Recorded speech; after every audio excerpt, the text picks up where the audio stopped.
और चलिए सबसे पहले इस वक्त की बड़ी खबर आपको बता दें, नागौर से खबर है जहां पर गड्ढे में डूबने से 4 बच्चों की मौत हो गई है।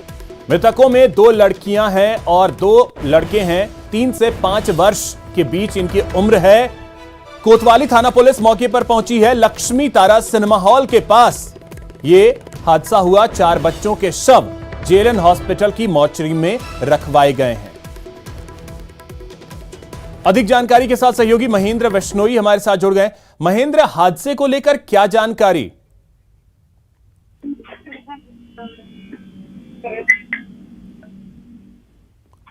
महेंद्र, आवाज मिल रही है आपको मेरी? चलिए, लगता है महेंद्र तक आवाज नहीं पहुंच पा रही है। उनसे फिर से जुड़ेंगे और इस हादसे को लेकर क्या अपडेट है और वजह क्या रहा, इन तमाम चीजों को समझने की कोशिश करेंगे, क्योंकि जो जानकारी मिल रही है उसके अनुसार बरसाती पानी भरा हुआ था गड्ढे में, जिसमें डूबने की वजह से मौत हुई है 4 बच्चों की। 2 लड़कियां हैं और 2 लड़के। चारों बच्चों की मौत हो गई है। पुलिस मौके पर पहुंची है और आपको बता दें कि यह हादसा जो हुआ है वो नागौर के लक्ष्मी तारा सिनेमा हॉल के पास यह हादसा हुआ। अब चारों बच्चों के शव को जेएलएन हॉस्पिटल की मोर्चरी में इस वक्त रखवाया गया है।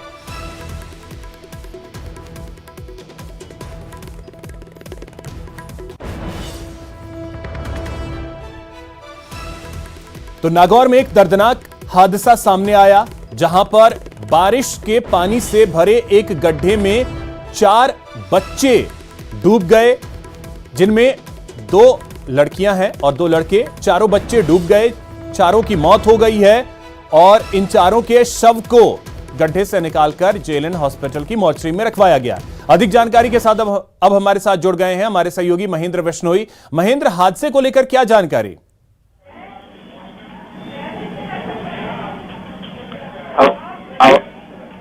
आवाज नहीं आ रही।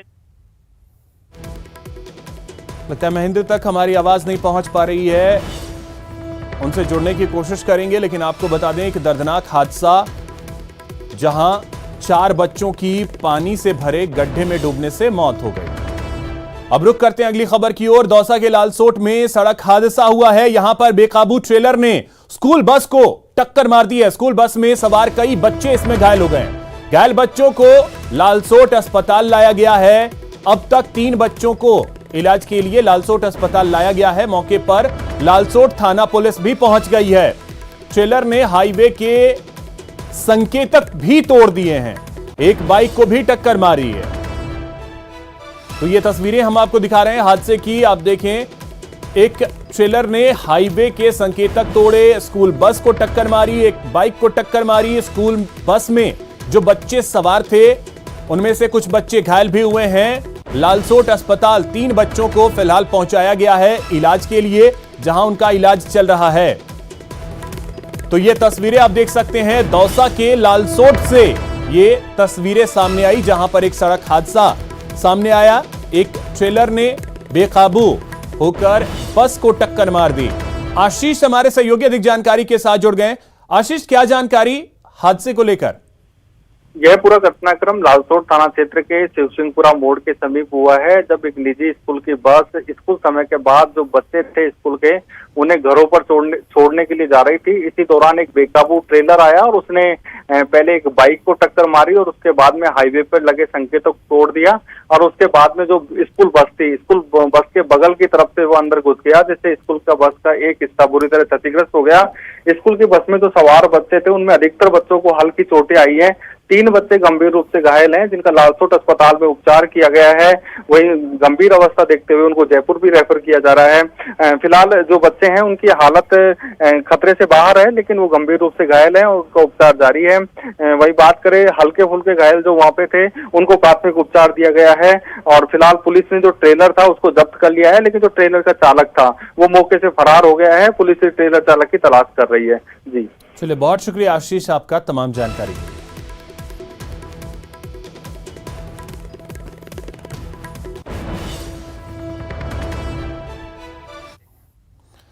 बीकानेर में बाइक चोरों का आतंक देखने को मिला।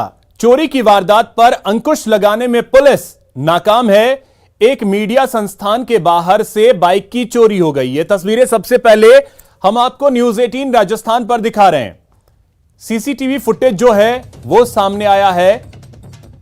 सदर थाना पुलिस ने मामला भी अब दर्ज कर लिया। ये तस्वीरें आप देख सकते हैं। बड़े ही आराम से जो बाइक चोर हैं वो आते हैं, बाइक पर बैठते हैं और बड़े ही आराम से बाइक लेकर रफू चक्कर हो जाते हैं। ये तस्वीरें जो हैं सीसीटीवी फुटेज हैं और ये सीसीटीवी फुटेज सबसे पहले हम आपको दिखा रहे हैं न्यूज 18 राजस्थान पर। ये आप देखें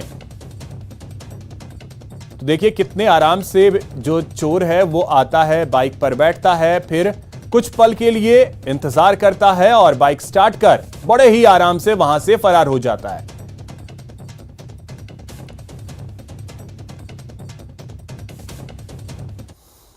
भरतपुर से खबर है, जहां पुजारी को धमकी देने के मामले में पुलिस ने 2 लोगों को हिरासत में लिया है। पुलिस दोनों आरोपियों से पूछताछ कर रही है। महारानी श्री जया कॉलेज के परिसर में बने हनुमान मंदिर के पुजारी को जान से मारने की धमकी भरा पत्र मंदिर में चस्पा किया गया था और अब पुलिस इस मामले की जांच कर रही है। उदयपुर के कन्हैयालाल की तरह हत्या करने की धमकी दी गई थी। पुलिस अधीक्षक श्याम सिंह द्वारा कल पूरे मामले का खुलासा किया जाएगा। फिलहाल दोनों आरोपियों से पूछताछ लगातार जारी है। तो 2 लोगों को इस मामले में हिरासत में लिया गया है। अब उनसे लगातार पूछताछ की जा रही है। तो भरतपुर से यह बड़ी खबर, जहां पर पुजारी को धमकी देने के मामले में 2 लोगों को हिरासत में लिया गया। अधिक जानकारी के साथ सहयोगी दीपक पुरी हमारे साथ जुड़ गए। दीपक, क्या जानकारी, 2 लोगों को हिरासत में लिया है पुलिस ने?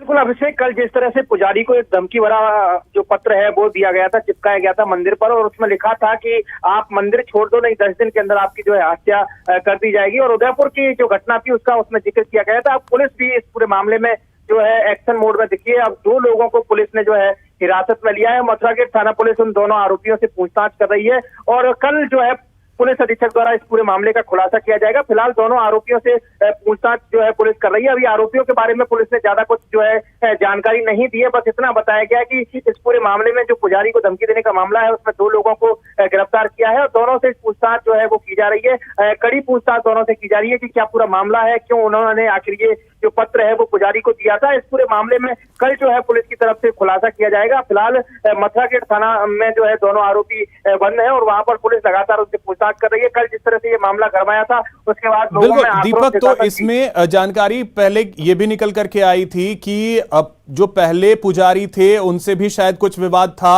और जो 2 लोग हिरासत में लिए गए हैं उनका क्या कनेक्शन इस पुजारी से, इसको लेके कोई जानकारी?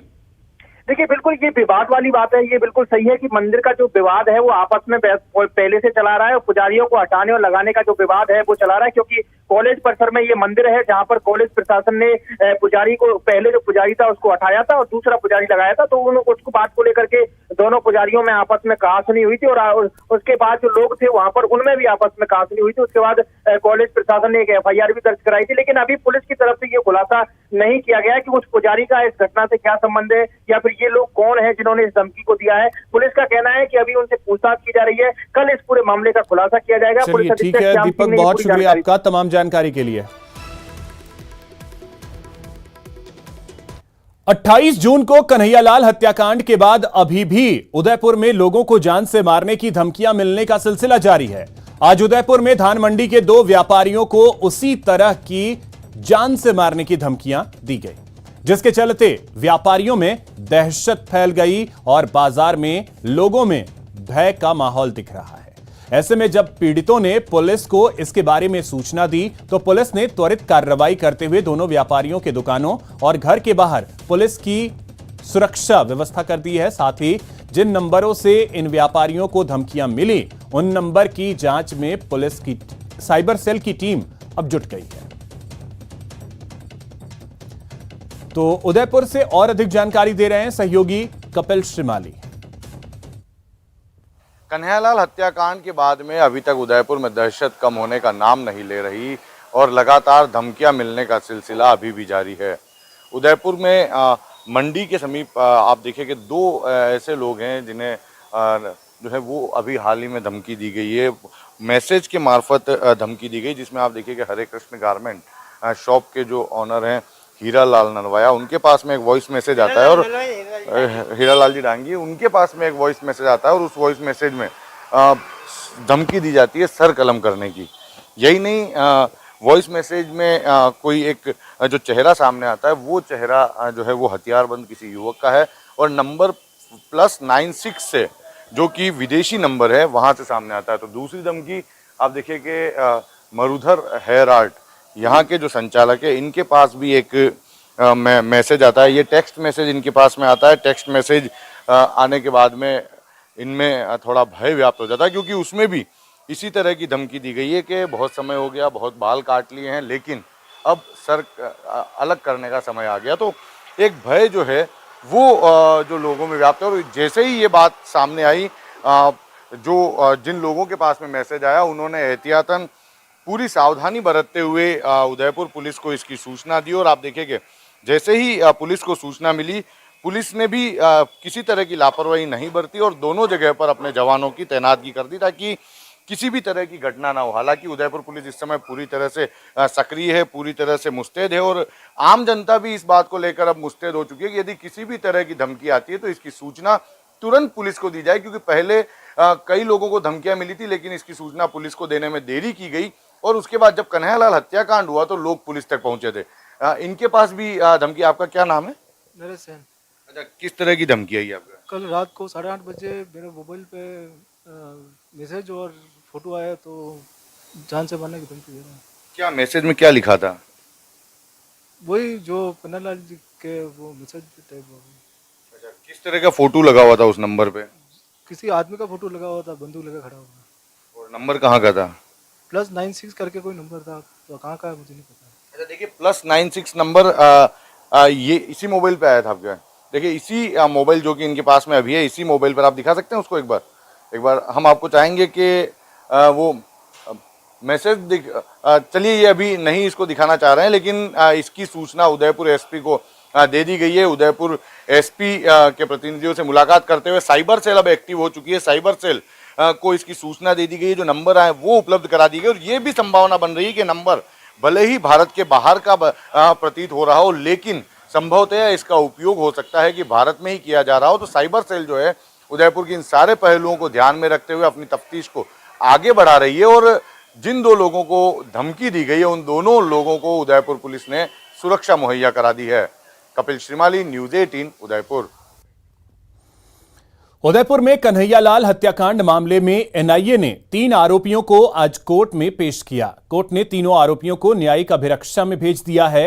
एनआईए 2 मुख्य आरोपी मोहम्मद गौस, रियाज अत्तारी के साथ फरहाद मोहम्मद शेख उर्फ बाबला को कड़ी सुरक्षा व्यवस्था में कोर्ट लेकर पहुंची। कोर्ट परिसर में भी सुरक्षा के पुख्ता इंतजाम किए गए थे। बताया जा रहा है कि आरोपियों से एनआईए की पूछताछ पूरी हो चुकी थी, इसलिए एनआईए ने कोर्ट से तीनों आरोपियों को न्यायिक अभिरक्षा में भेजने का अनुरोध किया था, जिसके बाद कोर्ट ने तीनों को न्यायिक अभिरक्षा में भेज दिया है। तो एनआईए ने 3 आरोपियों को कोर्ट में आज पेश किया। बाबला, गौस और अत्तारी, तीनों को आज पेश किया गया, जिसके बाद तीनों आरोपियों को न्यायिक अभिरक्षा में भेजने के आदेश कोर्ट की तरफ से दिए गए। हमारे साथ सहयोगी अभिजीत दवे हमारे साथ जुड़ गए अजमेर से।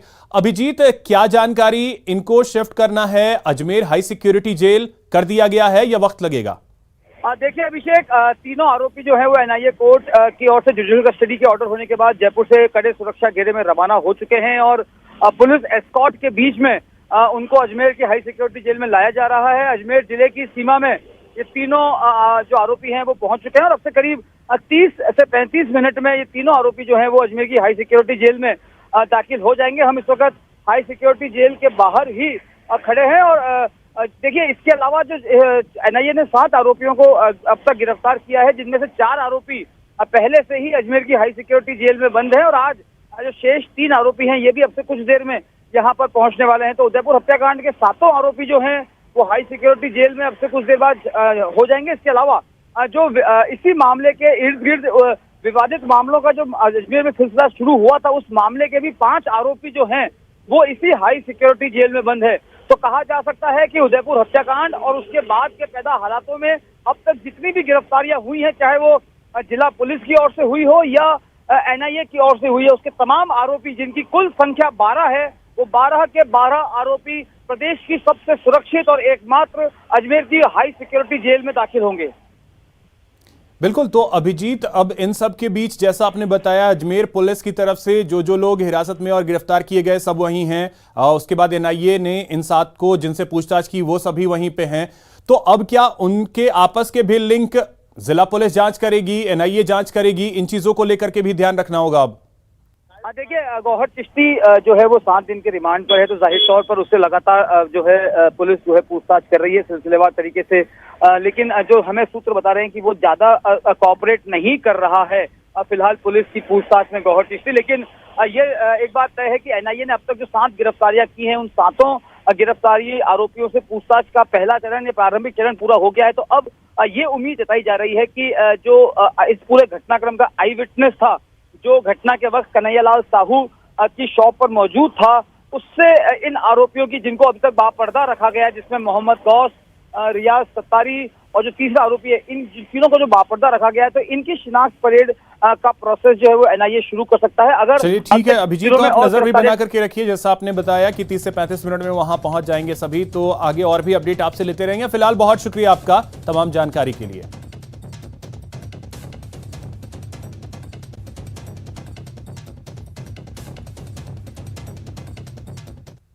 बांसवाड़ा में प्रॉपर्टी डीलर मजहर अहमद की हत्या करने आए 2 शूटरों को पुलिस ने गिरफ्तार कर लिया। दोनों शूटर झालावाड़ से आए थे। शूटरों के पास से पुलिस ने 2 पिस्टल और 4 जिंदा कारतूस बरामद किए। डीलर की हत्या की साजिश झालावाड़ के अमन और आकिब ने बांसवाड़ा के कामरान, सरफराज और नईम के साथ मिलकर रची। बताया जा रहा है कि आरोपी नईम फिलहाल जेल में है। दोनों शूटर आज सुबह ही बांसवाड़ा आए थे। पुलिस को हत्या की साजिश का इंटेल मिला तो खाटू श्याम मंदिर पर नाकेबंदी कर दोनों को पकड़ लिया। दोनों शूटरों पर पहले से कई संगीन धाराओं में मामले दर्ज हैं। दौसा में न्यूज 18 की खबर का बड़ा असर हुआ है। न्यूज 18 ने जब खाद की कमी और कालाबाजारी होने की किसानों की समस्या को समझा और इस पीड़ा को जब शासन और प्रशासन के सामने रखा, तो शासन और प्रशासन पूरी तरह से अलर्ट हुआ है। न्यूज 18 की खबर का दौसा कलेक्टर ने संज्ञान लेते हुए तत्काल कृषि विभाग के अधिकारियों की मीटिंग बुलाई और सभी अधिकारियों को पाबंद किया कि वे कालाबाजारी और ओवर रेट विक्रय को रोकने के लिए प्रभावी तरीके से काम करें। इधर खाद की कमी की खबर के बाद कलेक्टर ने कृषि विभाग के प्रमुख शासन सचिव से बात की और दौसा के लिए यूरिया खाद की एक नई रैक की व्यवस्था करवाई। ऐसे में आज और कल में दौसा जिले में यूरिया खाद की रैक पहुंचेगी।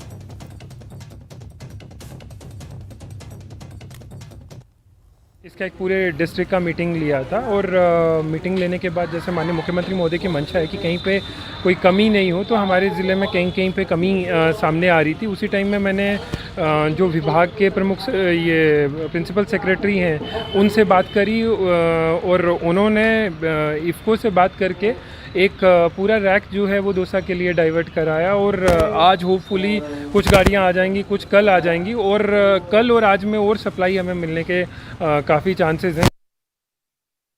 तो फिलहाल इस बुलेटिन में इतना ही। आगे देखिए 20 मिनट में 20 खबर। नमस्कार।